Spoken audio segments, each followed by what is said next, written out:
Hello friend, welcome to my channel Wildcreate. In this video I'll show you how to find Bluehost Nameserver records.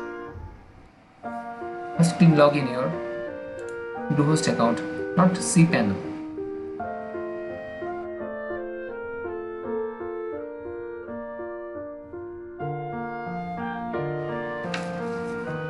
After that, click on manage order and then list search orders.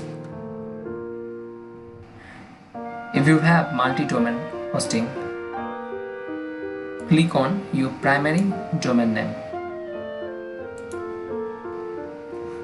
In this area, multi-domain Linux hosting, click on Nameserver details. And this is your Nameserver records. 1 and 2. These two is your Nameserver records.